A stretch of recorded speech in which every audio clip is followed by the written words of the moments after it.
Hey guys, tonight we are time traveling back to a place that feels both strangely familiar and impossibly distant. We're going to spend a day in a comfortable Roman household, but not the kind you see in epic movies with dramatic political intrigue and ceaseless noise. Instead, we're visiting a quieter corner of the empire, a peaceful home where the most pressing concern is whether the dog has stolen a warm piece of bread from the kitchen. It's a world of soft light, gentle sounds, and the simple, cozy rhythms of daily life. Asterisk now, a brief but necessary warning. You probably wouldn't survive this, not because of any grand danger, but because your modern soul would likely shrivel without a morning coffee, a soft mattress, or the ability to doom scroll through social media while pretending to be productive. The quiet would be unnerving.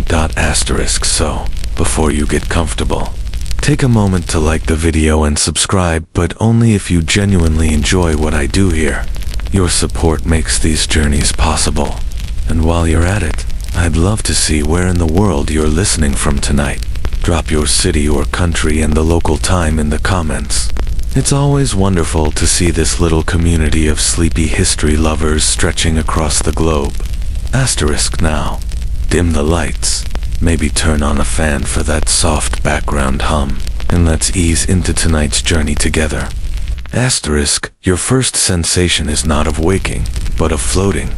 You are drifting in that soft, hazy space between a dream and the gentle pull of the morning. There is no jarring alarm clock, no sudden digital chimes slicing through the peace. Instead, the world returns to you in slow, careful layers. First comes the air. It's cool on your face, carrying a faint, earthy scent of damp plaster and something vaguely floral, like rain on dry soil. You're cocooned in warmth from the neck down, wrapped in a thick woolen blanket that feels heavy and secure. It's a little scratchy, a constant low-level reminder that this comfort is rustic. Handmade. Asterisk, you slowly peel open your eyes. The room is still steeped in shadow, but a single high rectangle of milky gray light is painted on the opposite wall. It's a window, but not one you're used to. There's no glass, just a simple wooden shutter that's been left slightly ajar, letting in the very first blush of dawn. This soft, indirect light is what woke you. It doesn't demand you get up. It merely suggests that the day has begun. Dust motes, tiny golden specks, dance lazily in this single beam, each one on its own unhurried journey. Asterisk, you're lying on a bed, a lectus cubicularis, though bed feels like a generous term. It's a simple wooden frame, and the mattress beneath you is a tightly stuffed sack of what feels like straw, or maybe wool. It's firm, very firm. You can feel the solid wood underneath if you press down. There is no give, no memory foam cradling your form. It simply is. And yet, after a long night's sleep, your body feels surprisingly rested, unburdened by the complexities of modern ergonomic design. You are wearing a simple, loose-fitting linen tunic. Most Romans slept in their undergarments like this, or nothing at all, forgoing the specific clothes for sleeping that would become common much, much later.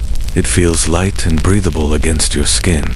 The room itself, the cubiculum asterisk, is small and intimate. The walls are smooth plaster, painted a deep, soothing ochre. There's a faint, swirling fresco on the wall next to you, a depiction of birds perched on a thin branch. The colors are faded, softened by time, looking more like a watercolor dream than a sharp painting.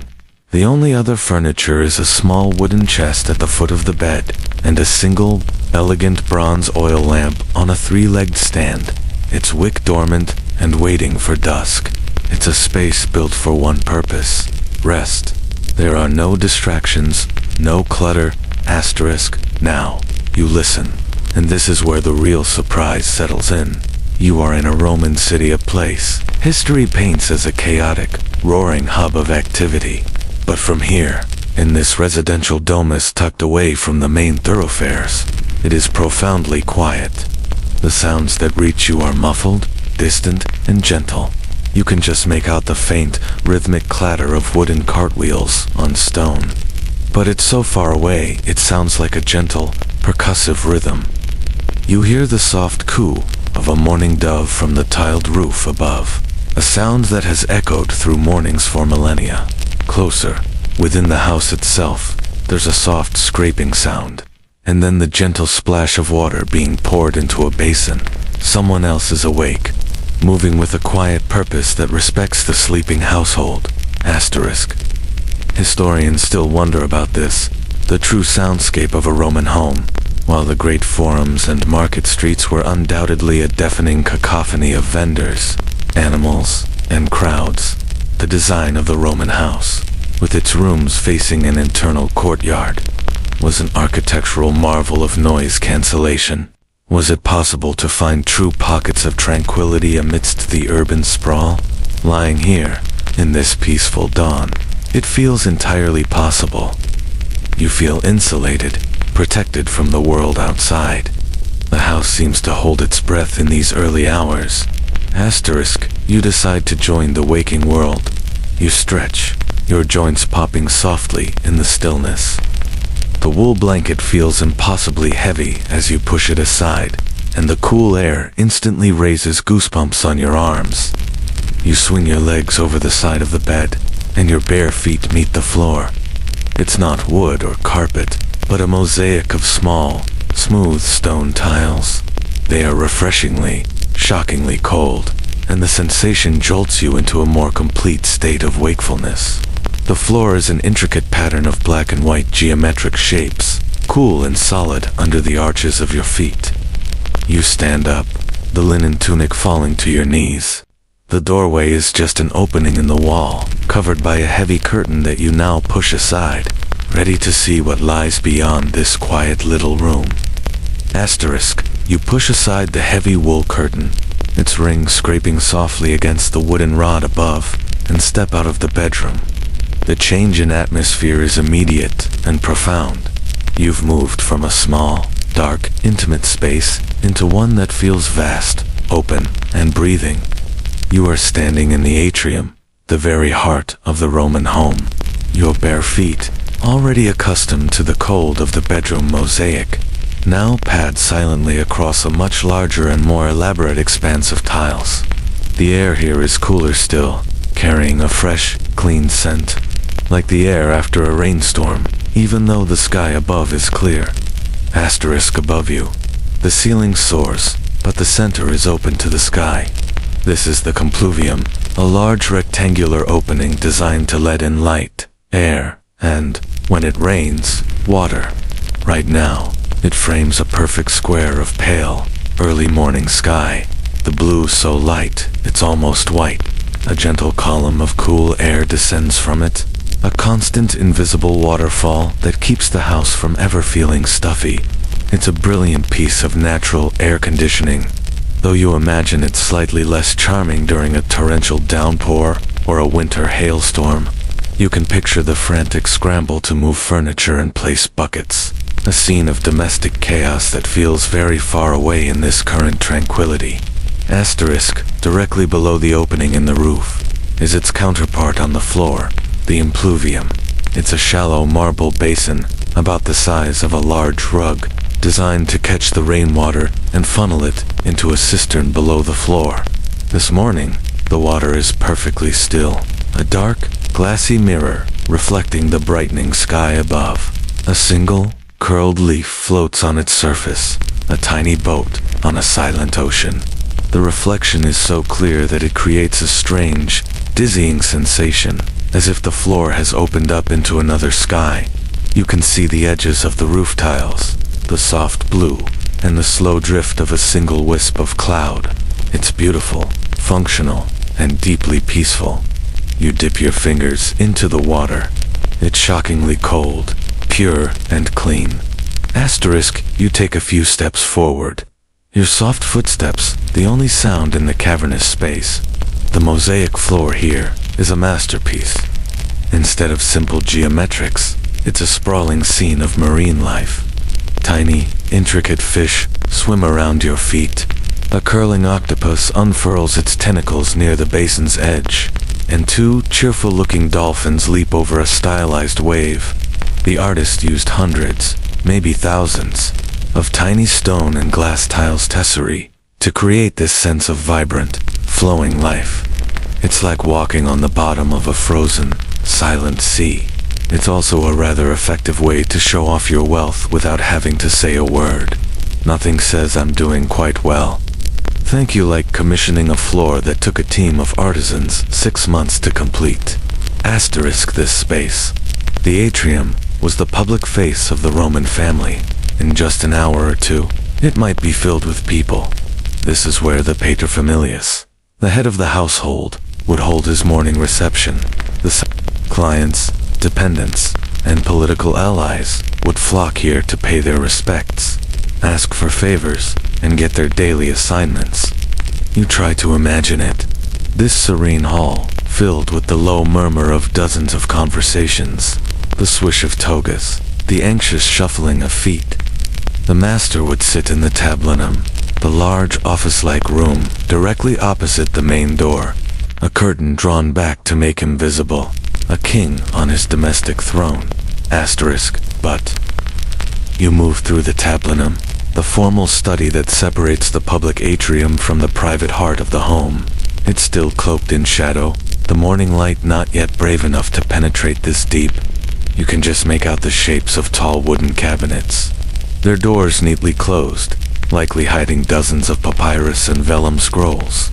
A large, imposing desca mensa sits in the center of the room, its surface cleared and waiting for the day's business. A faint, pleasant scent of cedar wood and old paper hangs in the air, pushing aside another heavy curtain at the far end of the room. You step through the doorway and the world changes once more. Asterisk, you find yourself standing under a covered walkway, a portico supported by a line of slender, elegant columns. The light here is entirely different from the cool, vertical light of the atrium. It's warmer, gentler, and filtered through the leaves of climbing vines that snake their way up the columns. You've entered the Peristyle garden, the family's private, walled-off sanctuary. Before you is a small, rectangular garden, open to the sky, and it's a miniature, perfectly ordered vision of nature. The grass is a vibrant, almost impossibly green carpet, and it's bordered by neat little hedges of rosemary and mint. The air is thick with their clean, herbal fragrance, mingling with the scent of damp earth and blooming roses. In the very center, a small fountain bubbles away, a single jet of water, arcing gracefully into a stone basin. The sound is a constant, soothing whisper, the true source of the water sounds you thought you heard earlier. Asterisk, and there, perched on an ornate bronze stand near the fountain, is the source of the greeting. It's a parrot, an Indian ring-necked parakeet, to be precise. Its feathers are a stunning, brilliant emerald green, so bright they almost seem to generate their own light. A delicate ring of rose pink and black encircles its neck like a fine piece of jewelry. It tilts its head as you approach, regarding you with one eye. Its eye is not bird-like in the way you might expect. It's a bead of polished black jet, shining with an unnerving and unmistakable intelligence. Salve. Asterisk, it squawks again, ruffling its feathers in a show of self-importance. The word is perfectly formed, if a little rough around the edges. Then, as if to demonstrate its full repertoire, it lets out a perfect imitation of the fountain's bubbling, a liquid rolling sound that is startlingly accurate. It's a feathered recording device, a living sound machine. You can't help but smile. Asterisk, this little creature is the ancient equivalent of a flashy sports car parked in the driveway. These parrots, native to the distant lands of India and Africa, were outrageously expensive luxury goods. A particularly good talker, according to the writer Pliny the Elder, could cost more than a human slave. They were the ultimate status symbol, a living, breathing, talking testament to the owner's wealth and worldliness. To own one was to say, my trade networks are so vast, I can acquire a piece of a faraway jungle and teach it Latin for my own amusement. It's a very specific and very Roman kind of boast. Asterisk, the parrot shuffles on its perch, its gray, scaly feet gripping the bronze tightly. It lets out a soft, contented click of its powerful, curved beak. You wonder about its life, its education. This leads to a rather charming historical quirk. The task of teaching a parrot to speak often fell to the household's tutor. You can just imagine it. A serious, highly educated Greek scholar, hired to teach the children rhetoric, philosophy, and history, being told that his duties also include spending an hour each day repeating the phrase, Caesar est Dominus. Caesar is lord to a stubborn bird, who would much rather have a grape. It must have been a humbling, and perhaps deeply irritating, experience. Asterisk, the parrot makes another sound, a garbled, clumsy attempt at a different word. It sounds a bit like ficus, the Latin word for fig. It seems its lessons are a work in progress, and its vocabulary is heavily weighted towards its favorite snacks. This brings up a question that even the Romans themselves seemed to ponder. Did the bird have any idea what it was saying? Was there a mind behind the mimicry? The poet Ovid wrote a heartfelt elegy for his lover's dead parrot, Corinna, portraying it as a loyal, intelligent friend. He gave it human thoughts and emotions, mourning its passing, as one would a beloved companion. Looking at this one, its head cocked, its dark eye seeming to assess you, it's easy to see why. You feel a strange sense of being watched, of being considered. Is it just a beautiful ornament that makes noise? Or is there a tiny, mischievous soul in there, deliberately mangling its lessons in favor of demanding more treats? Asterisk, it stretches one vibrant green wing, a perfect feathered fan, before folding it back with a neat little rustle. It then begins to preen the feathers on its chest, its beak moving with delicate precision.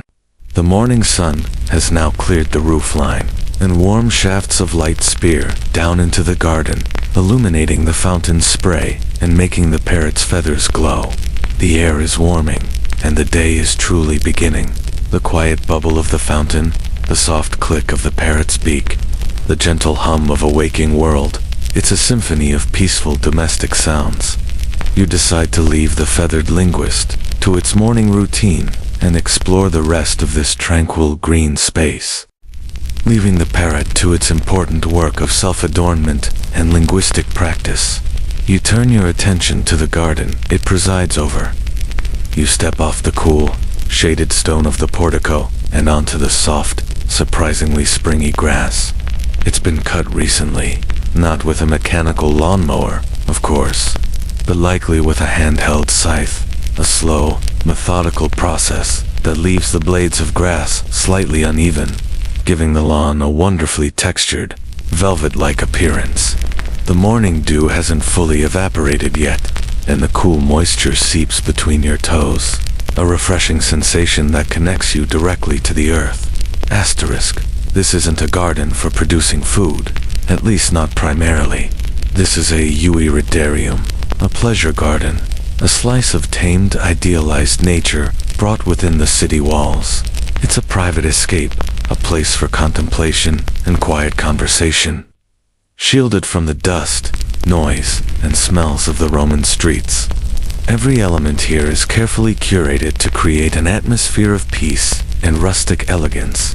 The Romans were masters of illusion, and this garden is a small-scale theatrical set designed to evoke the countryside villas of the soup, even if your actual house is a modest dwelling in a crowded urban neighborhood. Asterisk, you walk along the edge of the lawn, following a narrow path of simple, flat stepping stones. Your fingers brush against the leaves of a rosemary bush. The woody, pine-like scent explodes from the plant, clinging to your skin. The Romans loved rosemary. They used it in cooking, in medicine, and in religious ceremonies as a symbol of remembrance. Next to it is a sprawling patch of mint, its jagged edged leaves releasing a cooler, sharper fragrance when you touch them. You can easily imagine a servant coming out here in a little while to snip a few sprigs to flavor a sauce or to infuse in hot water for a soothing drink. The garden is enclosed on all four sides by the high, windowless back walls of the house, creating a complete sense of privacy. These walls are not left bare. They are covered in elaborate frescoes, grand, sweeping landscapes that create an illusion of depth, making the small space feel much larger than it is. The paintings depict a romanticized countryside, rolling hills dotted with cypress trees, a flock of sheep grazing peacefully, and a distant, hazy blue mountain range. There are birds, not real ones, but painted ones flitting between the branches of painted trees. It's a clever trick of perspective, a first-century version of virtual reality. The artist has even painted a half-open gate on one wall, as if inviting you to step through it and wander into this serene, imaginary world. It's art designed not just to be looked at, but to be lived in.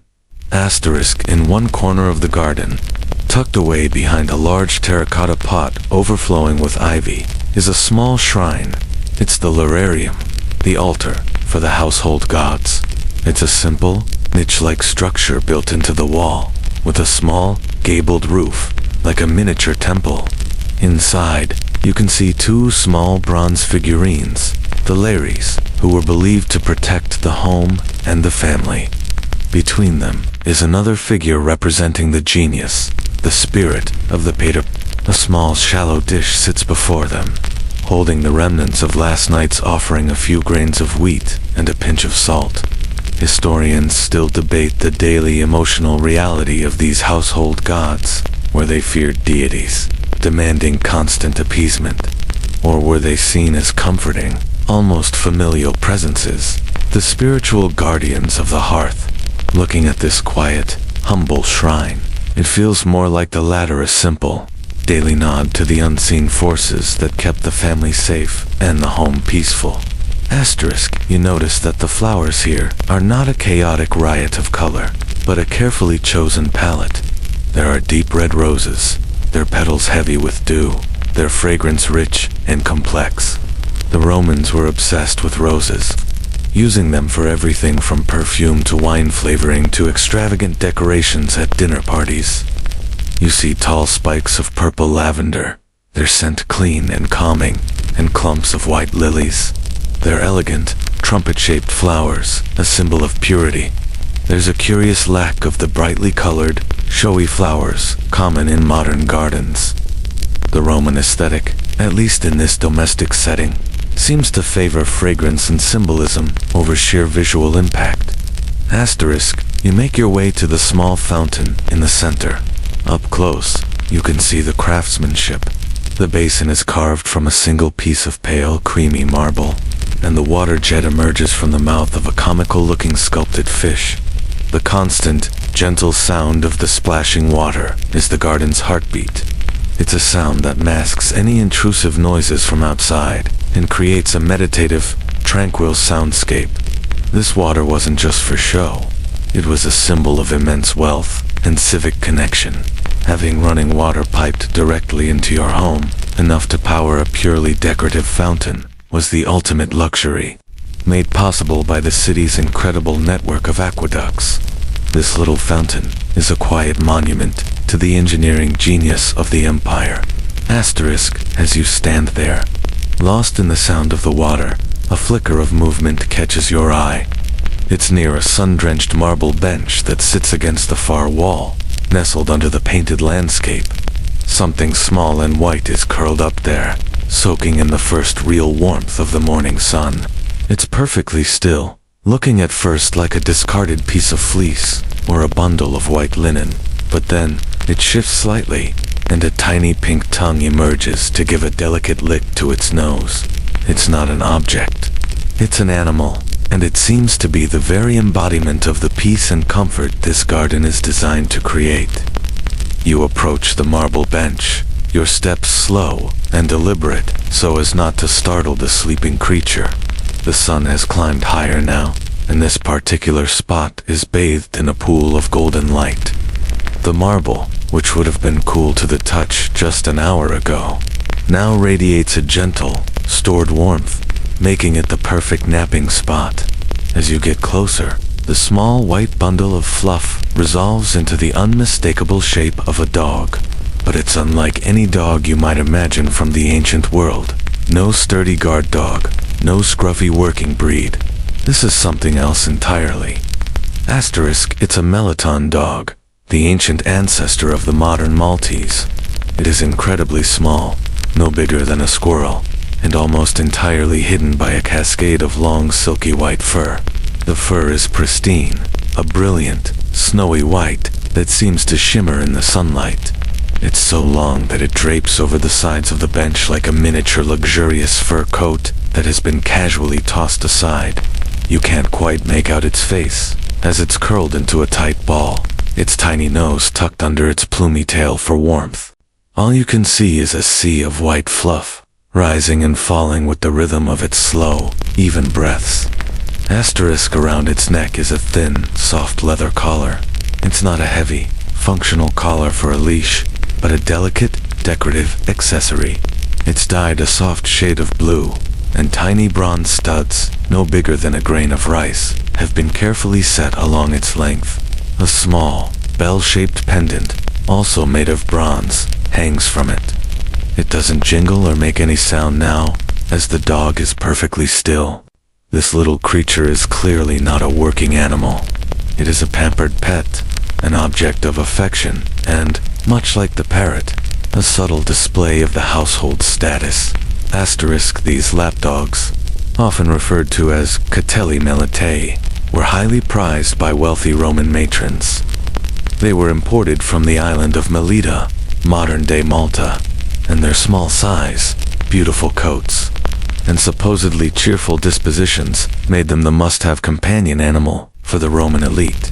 The poet Martial wrote several epigrams about a lapdog named Isa, owned by his friend Publius. He described the dog as being more pure than the kiss of a dove, more gentle than any maiden, more precious than Indian gems. He even joked that if Isa were painted, no artist could do justice to her beauty. This was not just a pet.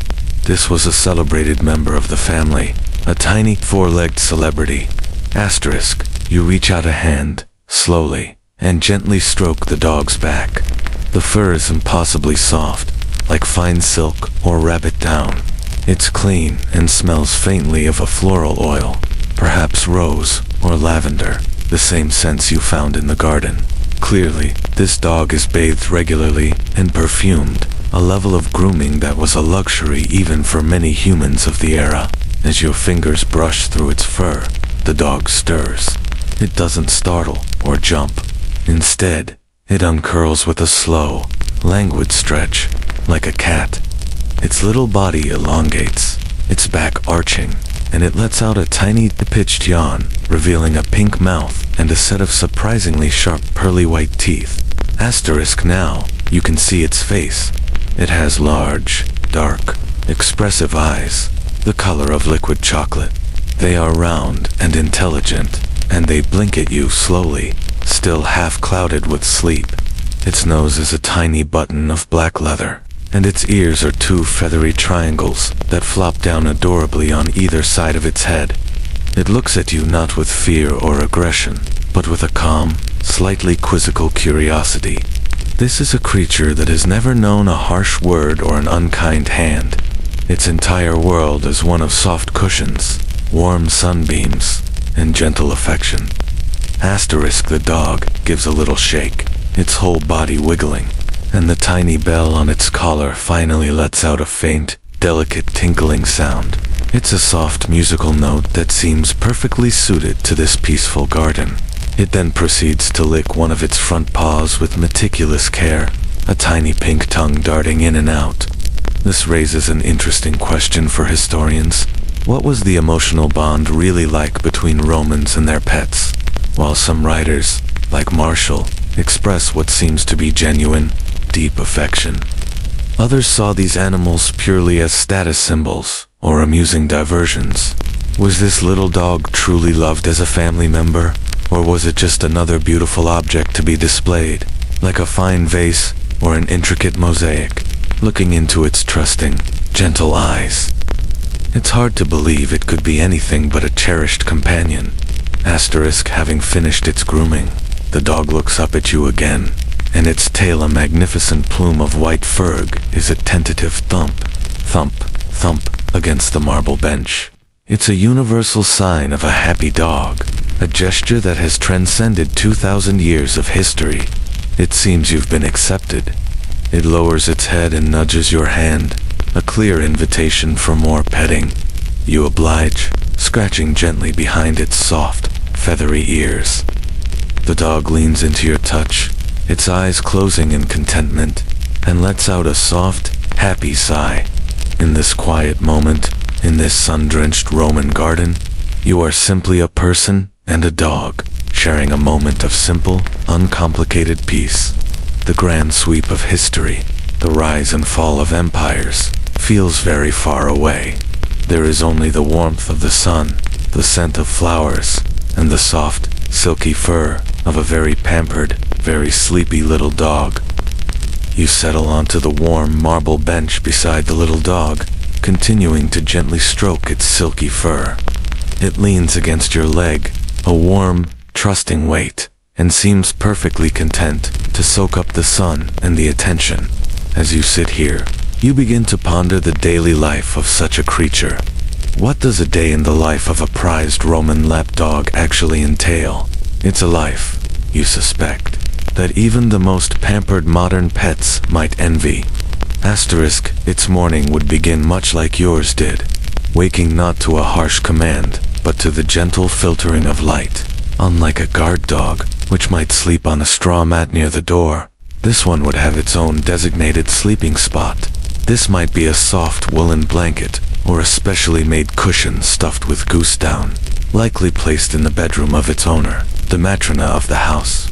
In some of the wealthiest households, these dogs even had miniature beds, tiny replicas of human furniture carved from wood or even ivory. It's a level of indulgence that feels almost comical, but it speaks volumes about the affection these animals inspired. The first order of business, after a morning stretch and yawn, would be breakfast. This dog would not be eating scraps from the floor or the bland barley porridge that might sustain the household slaves. Inscriptions on Roman pet tombstones, a surprisingly common and touching practice sometimes, mention the foods the animals enjoyed. They ate well. A typical meal for a dog like this might consist of fine white bread softened with milk, perhaps with a little honey mixed in for a treat. They might also be given small morsels of cooked meat, like chicken or pork, finely chopped to accommodate their small mouths. It's a diet that was likely better and more varied than that of many poor Roman citizens. After its meal, the day's main activity would commence, leisure, and this little dog is an absolute master of the art. Its primary job is to be an accessory, a companion, and a living piece of art. It would likely spend much of the morning with the lady of the house as she went about her duties. It might nap on a cushion at her feet as she weaves at her loom, the rhythmic clatter of the weights providing a soothing background noise, or it might be carried around the house, nestled in the crook of her arm, as she consults with the cook or instructs the servants. The tiny bell on its collar would provide a constant, gentle announcement of its presence. This leads to a quirky detail from Roman medical texts. Physicians like Galen actually prescribed these little dogs as a form of therapy for wealthy women suffering from stomach ailments or melancholy. The belief was that holding the warm, living creature against one's abdomen could soothe aches and pains. Whether this was a primitive form of heat therapy or a purely psychological comfort, we'll never know. But it's a fascinating insight into the role these dogs played. They weren't just pets, they were also living, breathing hot water bottles with an adorable face. Historians still wonder how widespread this practice was, or if it was simply a fashionable trend mentioned by a few writers. As the day warmed, the dog would follow the shade, moving from the sunny peristyle in the morning to the cooler, darker rooms during the midday heat for a siesta. Playtime would be gentle. There would be no rough and tumble fetching of sticks. Instead, play might involve chasing a small, Soft ball, made of stitched leather and stuffed with feathers, or playfully batting at the trailing end of the matron's stola. The goal was amusement, not exercise.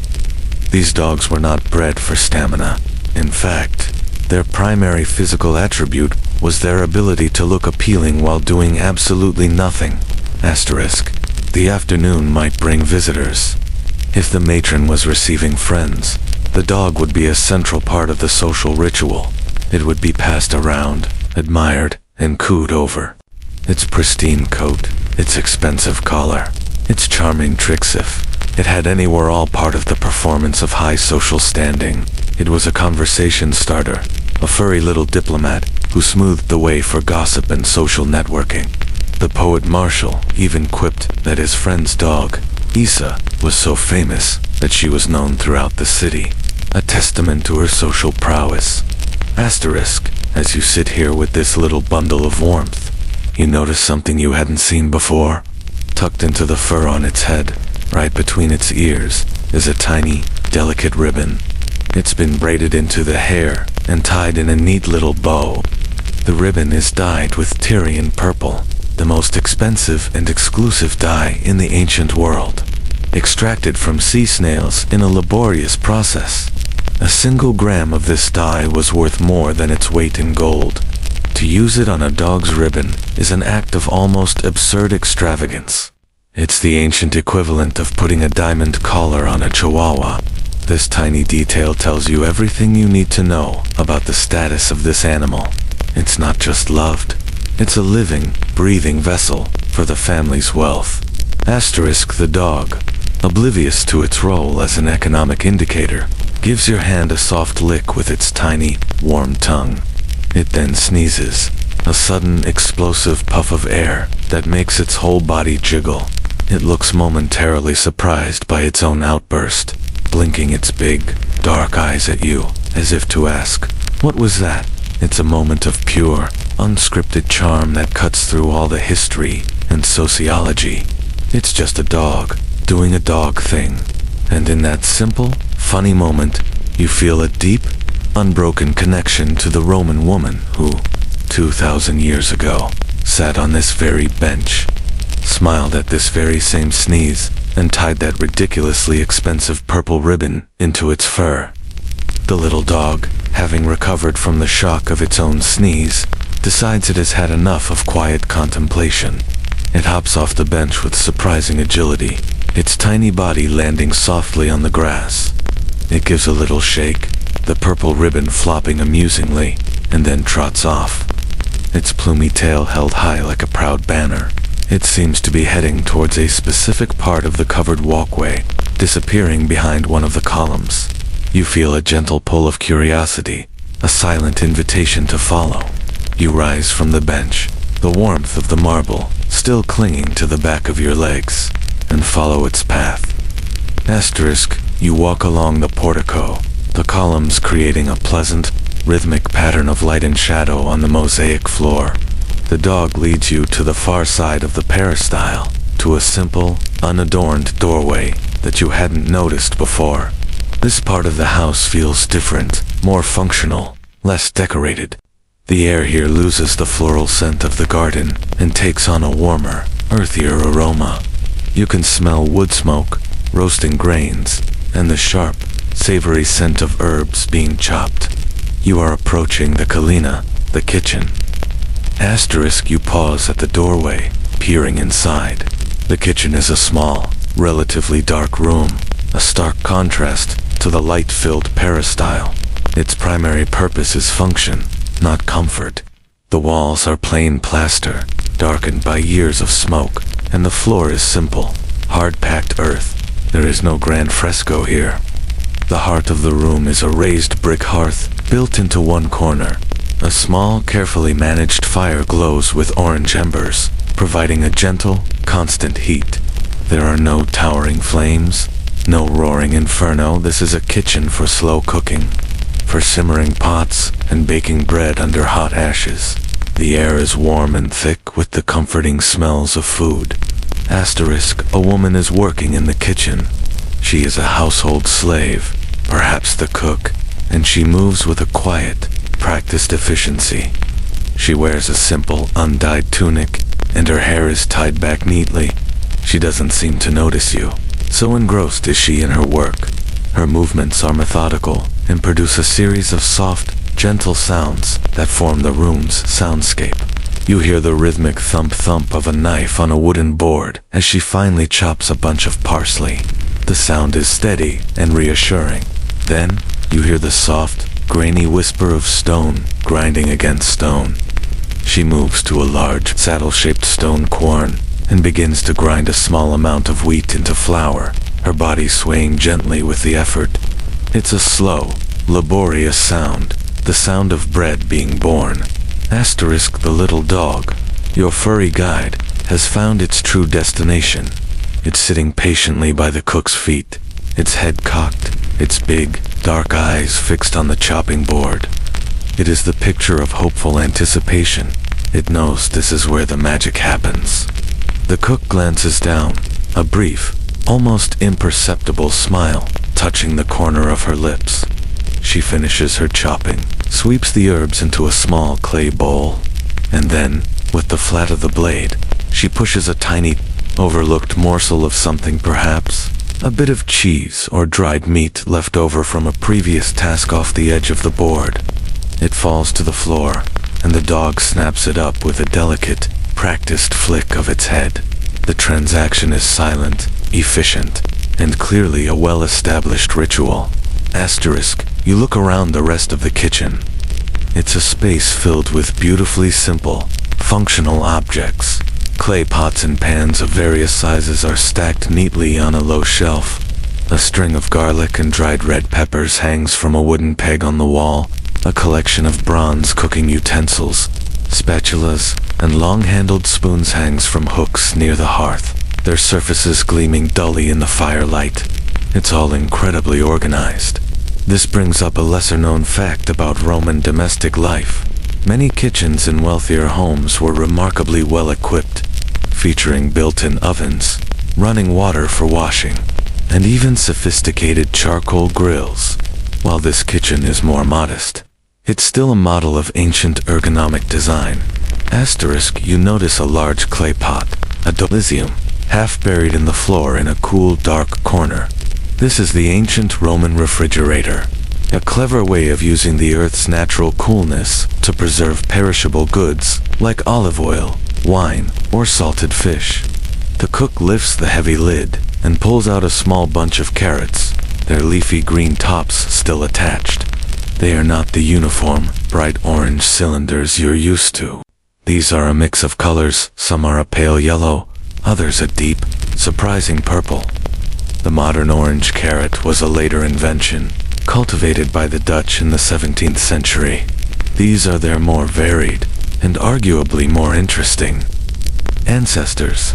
Asterisk historians often debate the complexity of daily Roman cuisine, while lavish, multi-course banquets with exotic ingredients certainly happened. The everyday food for most people, even in a comfortable household like this, was simple, healthy, and based on what was available locally and seasonally. The meal being prepared here seems to be just that. You can see a pot of lentils simmering gently over the embers, a basket of fresh figs on a countertop, and the ingredients for a simple flatbread being assembled. It's food meant to nourish, not to impress. The cook now takes the flour she has ground and mixes it with water in a shallow bowl, kneading it with her knuckles. The sound is a soft, rhythmic, squelching, and pressing, a sound of transformation. The little dog, having finished its treat, has now curled up in a corner near the hearth, as far from the foot traffic as possible, and is watching the cook with sleepy, contented eyes. The warmth of the fire, the comforting smells, and the gentle, repetitive sounds of food preparation have lulled it into a state of deep calm. It is a place of safety and sustenance. You feel it too. The kitchen, often a place of clamor and stress in the modern world, feels like the quiet, beating heart of this Roman home. You decide to leave the cook to her work and the dog to its nap, and slip back out into the Peristyle. The gentle sounds of the kitchen slowly fading behind you. You step back out into the bright air of the Peristyle garden, leaving the warm, earthy sense of the kitchen behind. The contrast is immediate. The air here is lighter, perfumed with flowers and herbs, and the gentle bubbling of the fountain once again becomes the dominant sound. The little dog remains curled by the hearth, a tiny white speck in the smoky darkness, having chosen the comfort of the kitchen over the beauty of the garden for its morning nap. You find you don't want to return to the grand, public space of the atrium just yet. Instead, you feel drawn to the room you passed through earlier, the one that acts as a bridge between the two main parts of the house, the tablinum. You enter it from the garden side this time, parting the heavy curtain. The room is much brighter now than it was at dawn. The morning sun, pouring into the atrium on the other side, casts a soft, indirect light that fills the space with a gentle, scholarly glow. This room is the brain of the household, the nerve center from which the paterfamilias, the head of the family, managed his business affairs, his political connections, and his personal finances.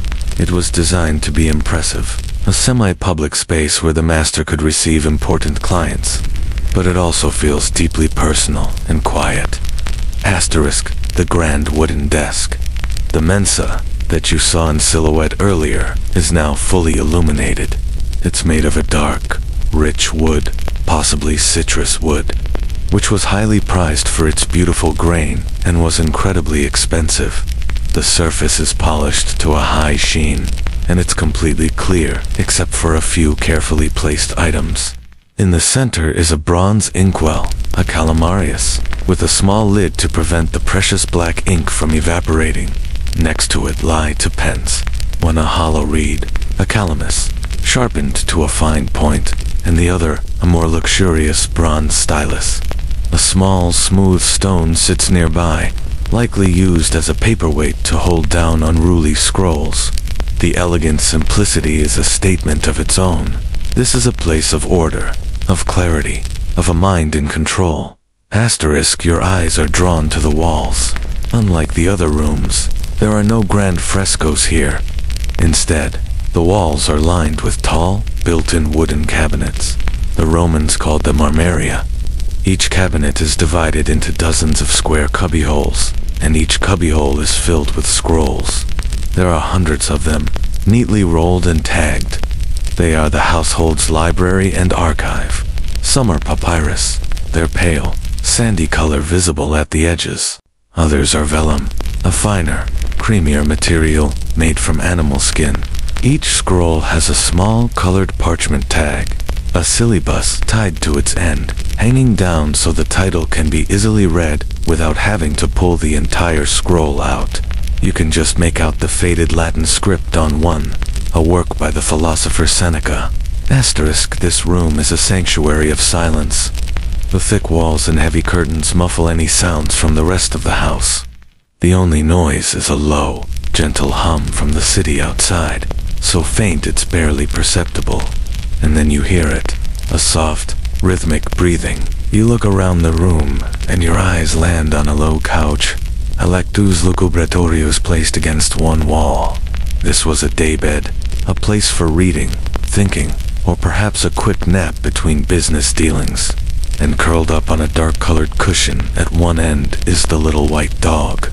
It seems it decided the kitchen floor was not, in fact, the most comfortable spot, and has relocated to this place of quiet contemplation. Its tiny chest rises and falls in a slow, deep rhythm. It lets out a soft little snore, a quiet puff of air that is the only punctuation in the room's profound stillness. The deep, scholarly silence of the tablinum is wonderfully hypnotic. You find your own eyelids growing heavy, your thoughts slowing to a gentle, meandering pace. The quiet hum of the city from far away, the soft snores of the sleeping doggets, the perfect recipe for a nap. The Romans would have wholeheartedly approved. The siesta, a midday rest taken during the hottest part of the day, was not a sign of laziness, but a deeply ingrained and sensible part of the daily rhythm, especially in the sweltering Mediterranean summers. After a light lunch, much of the city would fall into a profound stillness for an hour or two. Business would cease, shops would shutter, and households would retreat into the cool, dark interiors of their homes. Asterisk, you decide to embrace this ancient tradition, leaving the study and its sleeping guardian. You wander back through the Peristyle. The sun is much higher in the sky now, approaching its zenith. The light is no longer the soft, golden light of morning, but a brilliant, almost harsh white. The air has lost its cool, dewy freshness, and is now thick with a dry, shimmering heat that rises in waves from the stone pathways. The fountain still bubbles, but its sound seems quieter now, absorbed by the heavy, warm air. Even the parrot on its perch seems subdued by the heat, its feathers slightly fluffed, its head tucked under a wing in a drowsy posture. The entire household seems to be holding its breath, waiting for the peak of the day to pass. You return to the cubiculum asterisk, the small bedroom where your journey began.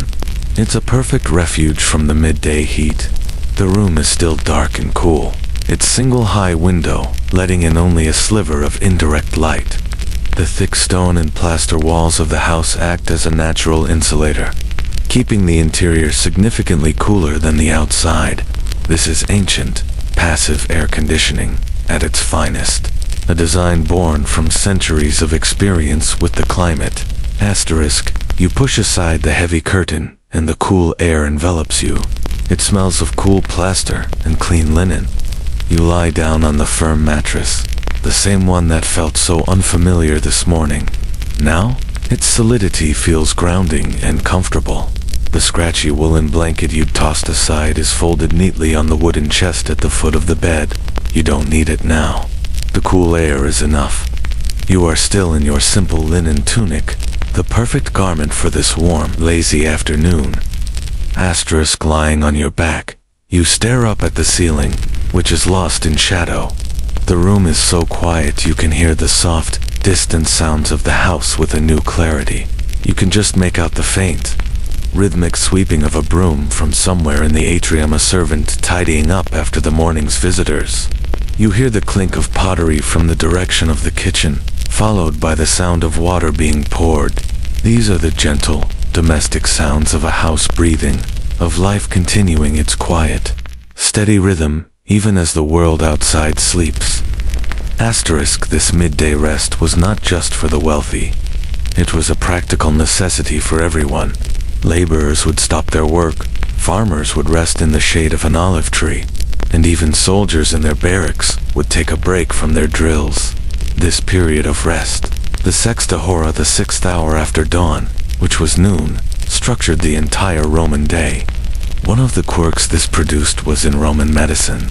Doctors often advised their patients to take their medicines or perform therapeutic exercises either before or after the siesta, recognizing it as a distinct physiological state. Asterisk, you close your eyes, and your other senses take over. You can feel the coolness of the mosaic floor through the thin mattress and the wooden frame. You can smell that faint, earthy scent of the room, a smell of stone and time. Your thoughts begin to drift, unmoored from any specific task or worry. You think about the little dog, wondering what its dreams are like. Does it dream in color? Does it dream of smells, the scent of roasting meat from the kitchen, the fragrance of roses from the garden? Historians and philosophers have wondered about the inner lives of animals for millennia.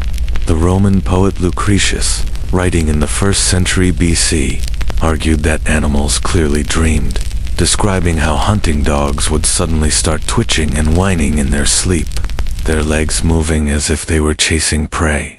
It's a question that connects us so deeply to the past, the shared mystery of consciousness, both human and animal.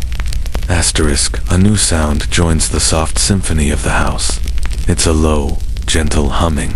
It's a human voice, a woman's voice, coming from somewhere nearby. She's not singing a song with words, just a simple, repetitive two-note melody, a calming, absent-minded hum that you might make while doing a simple, familiar task. Perhaps it's the servant who was sweeping, now polishing a bronze lamp or folding linens. The sound is incredibly soothing, a human presence that is gentle and non-intrusive. It rises and falls, a soft, melodic wave in the ocean of quiet.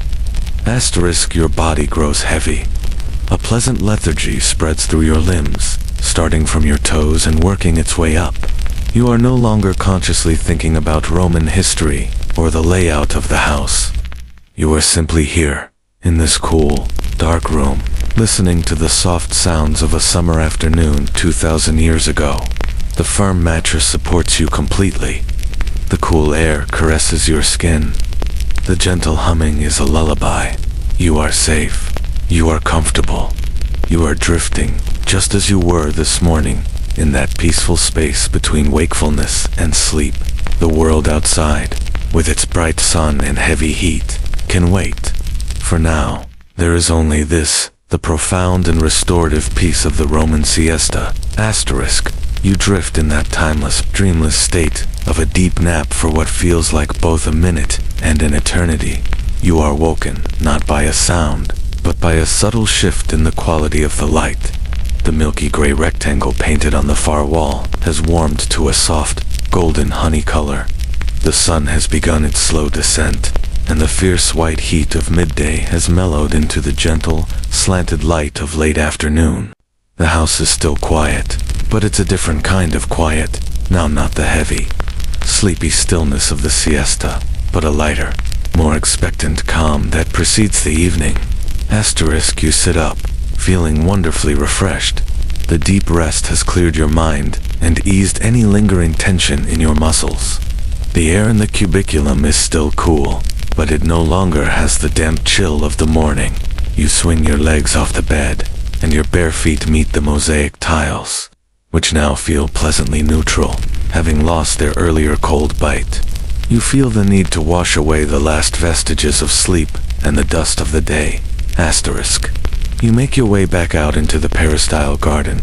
The light here is beautiful, casting long, soft-edged shadows that stretch across the lawn.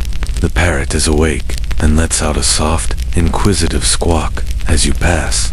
You head towards a small, discreet door in the corner of the portico, one you hadn't paid much attention to before.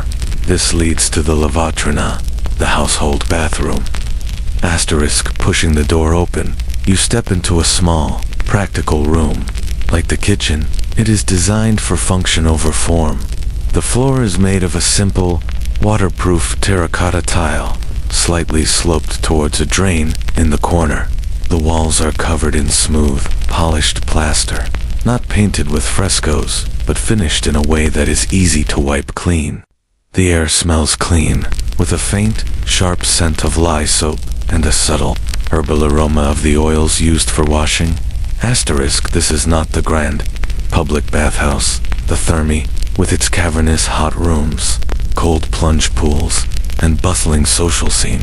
This is a private space for personal hygiene, while the family would likely visit the public baths for their main, social bathing rituals. Daily washing would happen here. There is no grand marble tub. Instead, in one corner stands a large earthenware basin on a sturdy wooden tripod. Next to it are several large clay amphorae filled with water.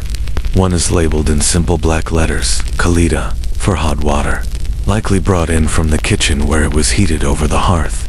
Another is marked Frigida, for cold water, drawn from the house's cistern. Asterisk, a young slave girl, perhaps the same one you heard humming earlier, is in the room, and she moves to help you without a word. Her presence is quiet and unobtrusive. She takes a smaller clay jug, mixes hot and cold water in the basin until it's a perfect steaming warmth, and then steps back, waiting. There's a linen towel, surprisingly soft and absorbent, folded neatly on a wooden stool, along with a small, flat piece of pumice stone for scrubbing rough skin and a curious-looking bronze tool called a strigil. Asterisk, the ritual of washing is simple and methodical. You use your hands to scoop the warm water from the basin and splash it onto your face, your neck, your arms. The warmth is a welcome shock, instantly relaxing. There is no soap as you would know it. The Romans didn't have solid saponified bars. Instead, the cleaning process was based on oil. The girl hands you a small, shallow clay dish containing a thick, golden green olive oil, infused with the scent of chamomile.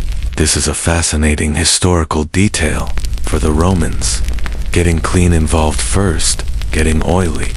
Asterisk, you scoop a small amount of the scented oil and rub it between your palms. You then massage it into your skin.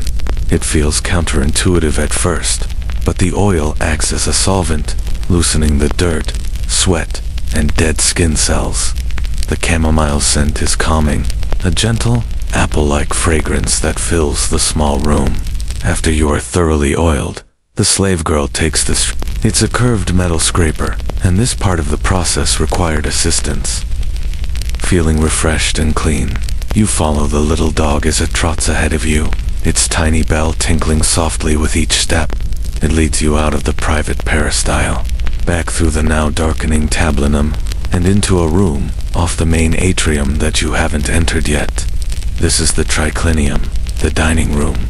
The name comes from the Greek triclinia, meaning 3 couches, and the room is arranged precisely according to this principle. Asterisk, the room is not large, but it is elegant. The walls are painted with vibrant frescoes depicting scenes of bountiful nature, vines heavy with grapes, overflowing baskets of fruit, and birds pecking at ripe pomegranates. The mosaic floor here is another masterpiece, a complex geometric pattern that gives the illusion of a woven carpet. The main feature of the room, however, is the 3 large cushioned couches, arranged in a U-shape around a small low central table made of inlaid wood. This is where the family would take their main meal of the day, the cena asterisk, but this evening, it seems, there will be no grand, multi-course banquet. The scene is set for a much simpler, more intimate affair. A single oil lamp, its bronze polished to a warm glow, has been lit and placed on a tall stand in the corner, casting a soft, flickering light that makes the colors of the frescoes seem deeper and richer. The central table is not laden with a feast. Instead, there is a simple clay platter with slices of fresh bread, a small bowl of dark olives gleaming with oil, a wedge of sheep's milk cheese, and a bunch of purple grapes. A single earthenware jug, presumably filled with water or heavily diluted wine, sits next to 2 simple, elegant ceramic cups.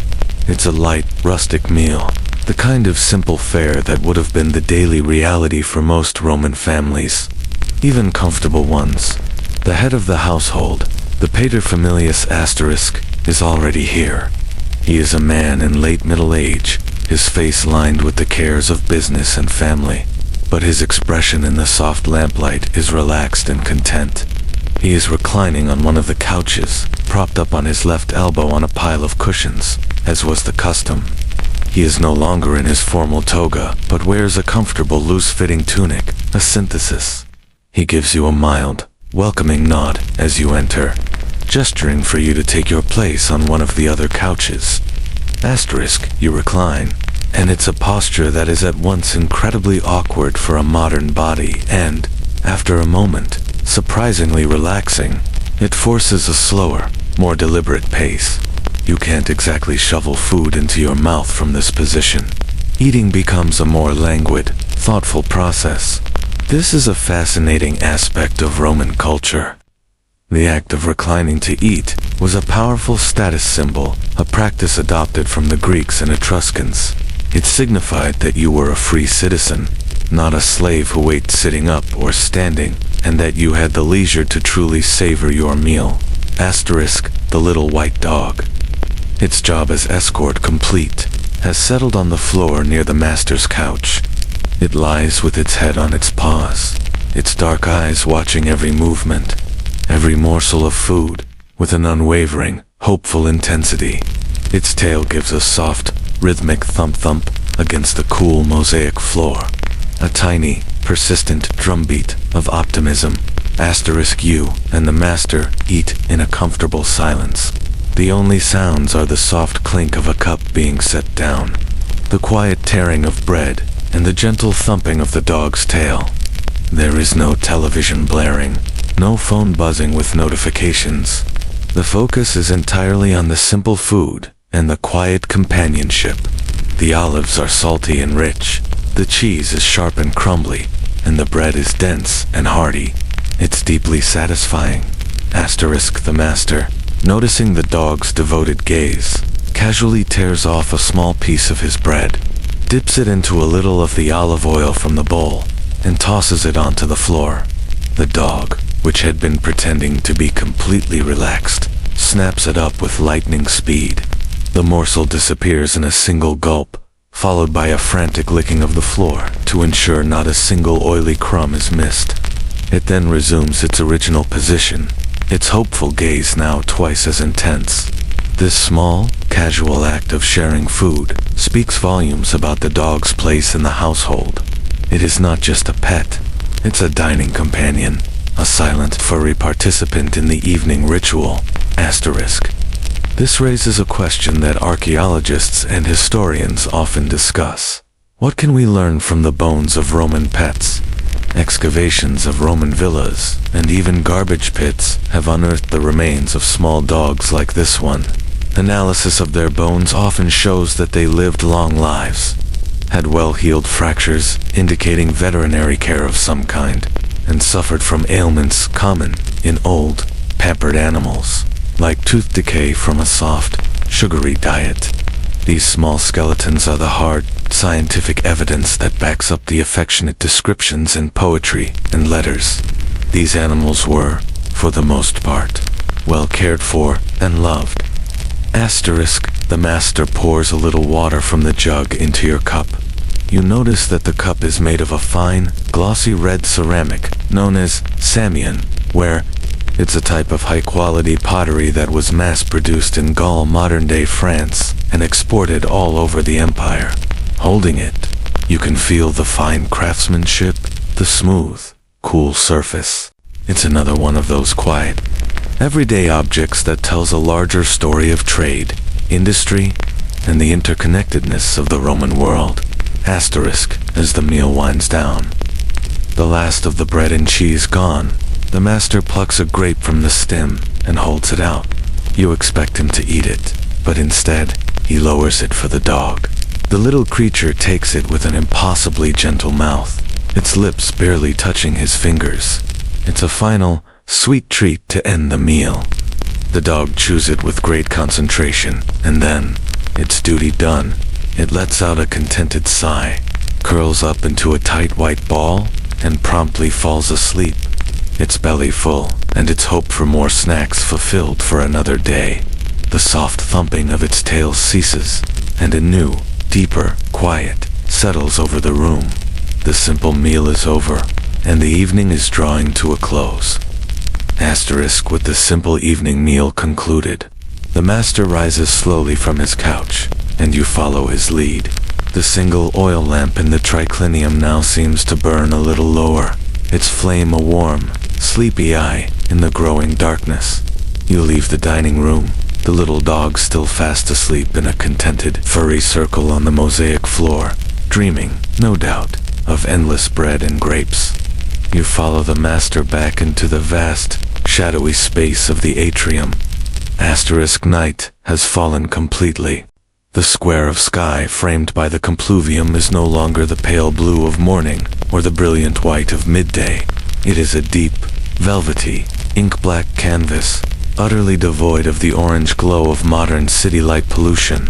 Pinned against this blackness are 1,000 tiny, sharp diamonds of starlight, more stars than you have ever seen. So bright and clear they seem close enough to touch. The moon is a slender, silver crescent, casting a faint, ethereal light down into the heart of the home. Asterisk, this cool, silvery moonlight illuminates the surface of the impluvium, the marble basin in the center of the floor.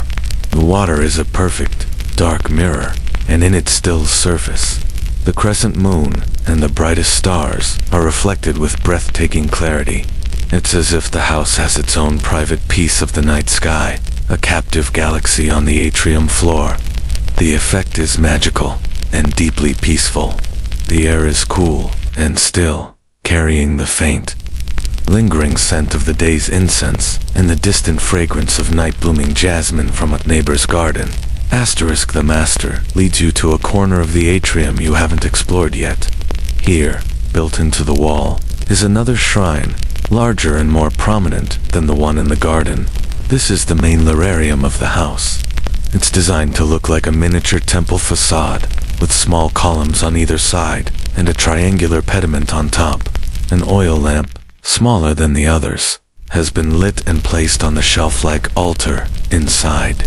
Its tiny, flickering flame casts a warm, intimate glow, pushing back the cool, silver moonlight and creating a small pocket of sacred warmth. Asterisk inside the shrine. The flickering light dances across the painted back wall.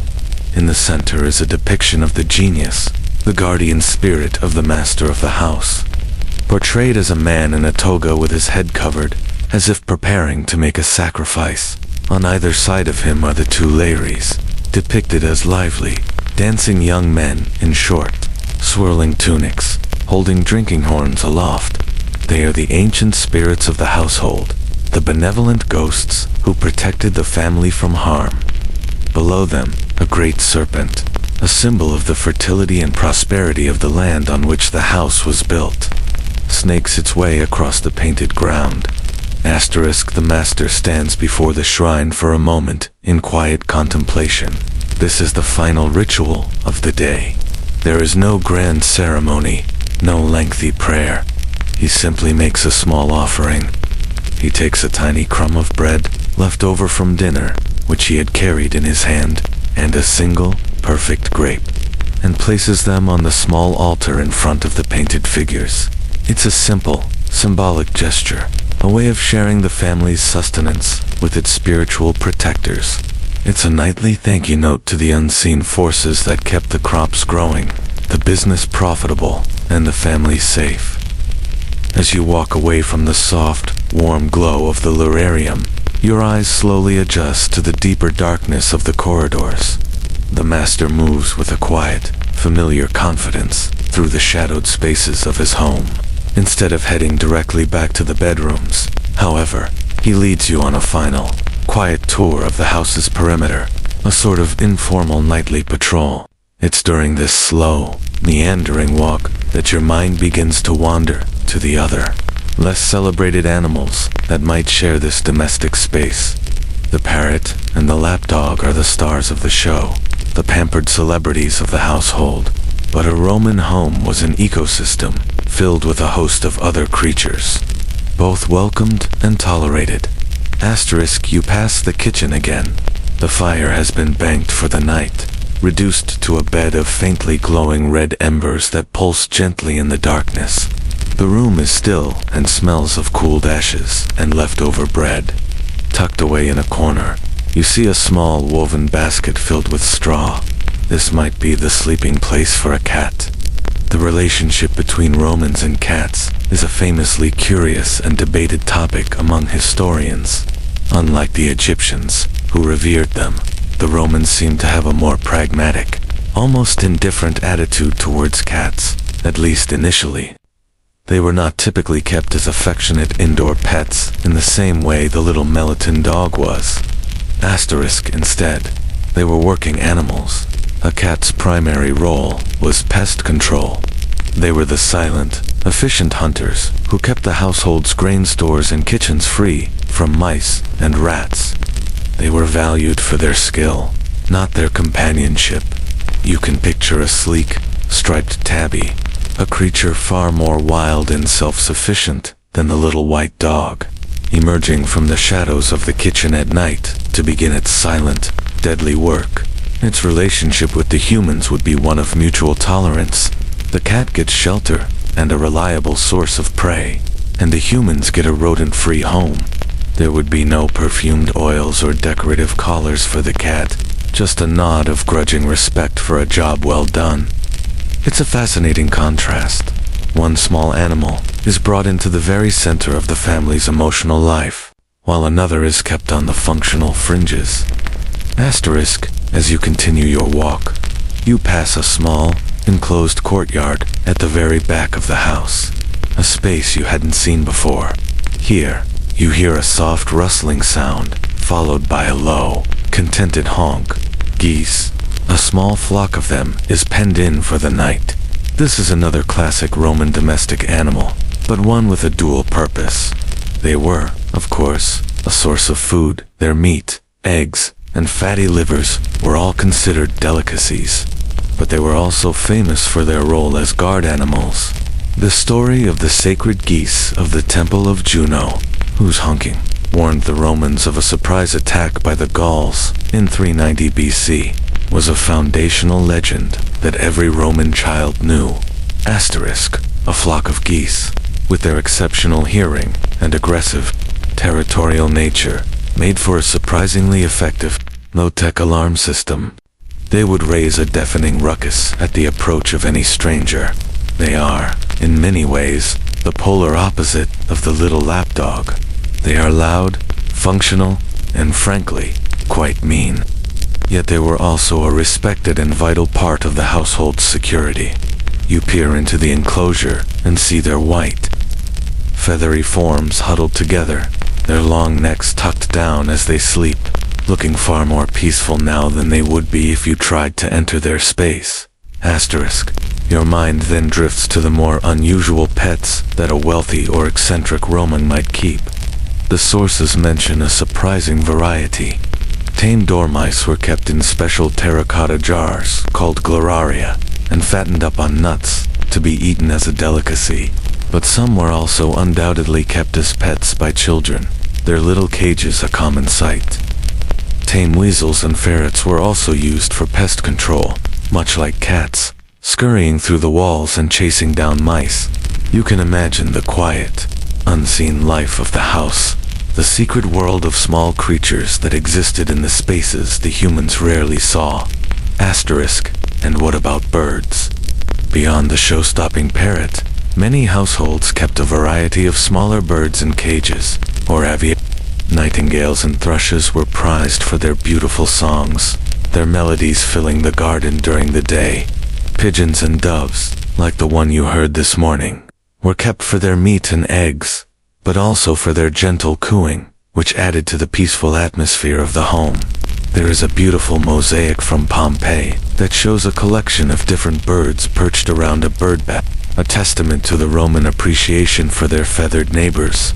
Asterisk. Finally, you think about the uninvited guests, the little gecko that darts across the wall, snapping up a moth drawn to the lamplight, the spider spinning its intricate web in a dark corner of the atrium, a silent, eight-legged artist, the mice that the cat is constantly hunting.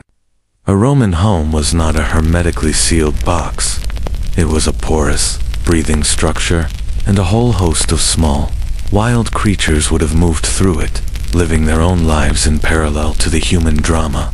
This complex web of animal life, from the cherished lapdog to the tolerated cat, the functional goose, and the unnoticed spider, made the Roman Domus a much more lively and ecologically diverse place than we might imagine. It was a small, walled kingdom, teeming with life in all its forms. Asterisk, your quiet tour is complete. The house is secure. The animals are settled. The final task of the day is now at hand, to return to your own sleeping quarters and surrender to the deep, silent peace of the Roman night. Asterisk, you follow the master as he makes his way back towards the cluster of bedrooms off the atrium. He moves silently, his soft leather-soled shoes making no sound on the cool mosaic floors. He gives you a final, simple nod of farewell before disappearing behind the curtain of his own cubiculum, leaving you to find your way back to yours. You are alone now, in the vast, moonlit silence of the atrium. Asterisk, you navigate by the silvery light pouring down from the compluvium. The house, which felt so full of gentle life and quiet activity during the day, now feels profoundly still, as if it is holding its breath. The only sound is the impossibly distant, faint barking of a dog from somewhere else in the sleeping city. It's a lonely, mournful sound that only serves to emphasize the deep, cocooning silence within these walls. Asterisk, you reach the doorway to your bedroom and push aside the heavy wool curtain. A single, tiny flame is now burning inside. A servant has come in while you were at dinner and prepared the room for the night. On the small three-legged stand, the bronze oil lamp has been lit. It's a simple terracotta saucer-like lamp, filled with olive oil, with a single linen wick floating in it. The flame is no bigger than your thumbnail, and it sputters and dances, casting long, wavering shadows that seem to move like living things on the ochre-painted walls. The fresco of the birds on the branch seems to come alive in the flickering light, their painted forms shifting and trembling. The air in the room is cool and still, and it smells faintly of burnt olive oil and warm bronze. The simple wooden shutters on the high window have been closed and barred, plunging the room into a secure, intimate darkness, save for the single point of light from the lamp. The woolen blanket has been turned down on the firm mattress, an unspoken invitation to rest. You sit on the edge of the bed, the firm straw-stuffed mattress rustling softly beneath you. You take a moment to simply exist in this space, in this light. This is the light that ancient eyes knew. Before the steady, unwavering glare of the incandescent bulb or the cool, blue-white light of an LED, there was this, a small, gentle, living flame. It's a soft, warm, golden light that is incredibly kind to the world it illuminates. It smooths out hard edges, deepens shadows, and makes everything feel closer, more intimate, more mysterious. It's a light that encourages quiet thoughts and soft voices. You notice a small ceramic cup of water has been left on the small wooden chest at the foot of the bed, a thoughtful provision for a thirsty night. Next to it, something else has been placed there for you. It's a small, baked clay tablet, about the size of your palm. You pick it up. It's a tintinnabulum, a Roman wind chime. This one is in the shape of a small, stylized bird, and hanging from its belly, on a small bronze chain, is a tiny, bell-shaped clapper. The servant has hung it on a hook, just inside the open doorway, and the slight draft from the atrium makes it move, producing the faintest, most delicate, tinkling sound. This is a lesser-known Roman custom. These chimes were hung in homes and gardens, not just for their pleasant sound, but because they were believed to ward off the malus oculus, the evil eye, and protect the inhabitants from bad spirits while they slept. It's a small, superstitious, and deeply comforting object. You stand and walk over to the oil lamp. You watch the tiny flame for a moment, the way it drinks the oil from the wick, the way it dances with every imperceptible shift in the air. This little flame is all that stands between you and complete darkness. There's a small bronze lid attached to the lamp by a delicate chain. You pick it up and, with a gentle movement, you snuff out the flame. The room is plunged into an absolute, profound blackness. There is no emergency light on a smoke detector, no glowing clock face, no sliver of streetlight bleeding through the curtains. It is a perfect, velvety darkness that feels heavy and soft, like a blanket. You lift the edge of the heavy curtain, and a small, white, shadowy form immediately slips into the room, a little ghost in the absolute darkness. You can't see the dog, but you can hear it, the soft patter of its paws on the mosaic floor, the faint, happy jingle of the tiny bell on its collar, and the excited sniffing sounds as it explores the perimeter of the room. It finds the leg of the bed and gives a soft, questioning whine. You reach down and scoop the little animal up. It's a warm, trembling ball of silky fur, no heavier than a loaf of bread. You bring it onto the bed and it immediately begins to lick your hand, its tiny tongue rough and warm, a gesture of pure, uncomplicated affection. It seems this little creature, for all its daytime pampering, doesn't like to sleep alone. This is a wonderfully humanizing and historically attested detail. The poet Martial, in his writings about the lapdog Isa, mentions that she shared a bed with her owners. Her soft form nestled against them under the covers. These weren't just decorative pets. For many, they were true bedfellows, offering warmth and comfort through the long, dark hours of the night. Asterisk the dog, having greeted you sufficiently, now begins its own nightly ritual of preparing for sleep. It turns in 3 tight, perfect circles on the blanket at the foot of the bed, a primal, instinctual dance inherited from ancient ancestors. Who would have performed the same action to flatten the grass for a comfortable nest? It's a charming, funny little piece of wildness peeking through its carefully cultivated domesticity. Once the spot is deemed perfect, it collapses into a soft heap with a contented sigh, a sound that is surprisingly loud in the profound quiet of the room. Asterisk, you lie back, pulling the heavy wool blanket up to your chin. The dog has settled now, its small, warm body a comforting presence against your feet. The absolute darkness of the room is no longer unnerving. It feels safe and womb-like. The only sound from outside is the gentle, random tinkling of the tintinnabulum in the doorway, a soft, metallic lullaby warding off the night's anxieties. Asterisk now. You listen to the final sounds of the sleeping house. The building itself seems to be settling down for the night. You hear the slow, deep groan of a wooden roof beam contracting in the cool night air. A faint creak comes from the floorboards in a room somewhere above you. These are the noises of a house at rest, the gentle sounds of its bones settling. They are not alarming sounds. They are the familiar, reassuring noises of home. Asterisk, and then you hear the breathing. You can just make out the sound of your own breath, a slow, steady rhythm of inhale and exhale. And from the foot of the bed, you can hear the much faster, softer breathing of the little dog. Asterisk puff, puff, puff. A tiny, gentle engine idling in the darkness. As you listen, its breathing begins to deepen and slow, and soon it is punctuated by the faintest, most delicate little snore. It's a sound of absolute peace, of total trust. Asterisk, you think back on the day, but the memories are no longer sharp, distinct events. Instead, they flow together into a soft, sensory tapestry.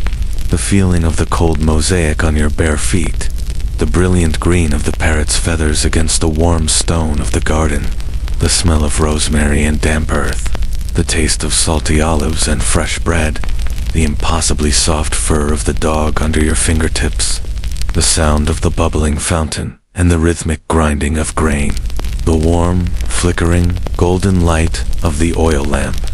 Asterisk, these are the small, quiet moments that made up a life, then as now.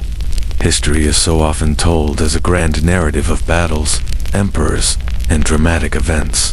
But for most people, for most of time, life was this, a series of gentle, repeating rhythms, of simple sensory pleasures, of quiet connections with the people and animals who share our small, protected spaces.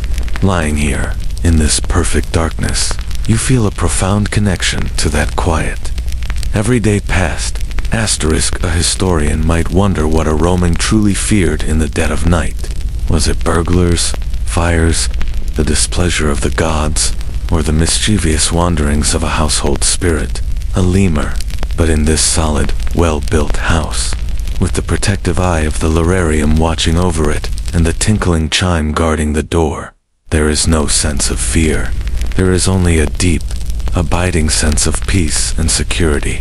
Asterisk, the little dog at your feet gives a soft whimper in its sleep, its legs twitching. It's chasing those dream rabbits again, running through fields of asphodel in some canine afterlife. The sound is gentle, endearing. You close your eyes. The darkness behind your eyelids is the same as the darkness in the room. You focus on the sound of your own breathing, letting it grow slower, deeper. You are warm, you are safe, you are comfortable. The day is done. The journey is over. There is nothing left to do now but to let go, and to drift into the deep, restorative quiet of the Roman night. Asterisk, the sounds of the house have all faded now, leaving only the soft, gentle rhythm of your own breathing. Asterisk, imagine each breath as a soft, silent wave, washing over you, pulling away the last remnants of the day. With every inhale, you draw in the cool, quiet peace of the night, and with every exhale, You release everything else, letting it all drift away into the darkness. There is nothing you need to hold on to, nothing you need to solve. The day is complete. Asterisk, the heavy woolen blanket is a comforting weight, a gentle pressure that holds you securely in this moment of perfect stillness. Feel the firm mattress supporting you completely, letting your body grow heavy, soft, and deeply relaxed. Let your shoulders soften, your jaw unclench, your hands rest open and peaceful. Asterisk, the little house is sleeping now, wrapped in the cool silver light of the moon. The parrot is dreaming of faraway jungles. The household gods are watching from their painted shrine, and the little dog is breathing softly at your feet. A warm living anchor in the quiet sea of the night. You are a part of this peace, a part of this ancient, silent rest. There is nowhere else you need to be.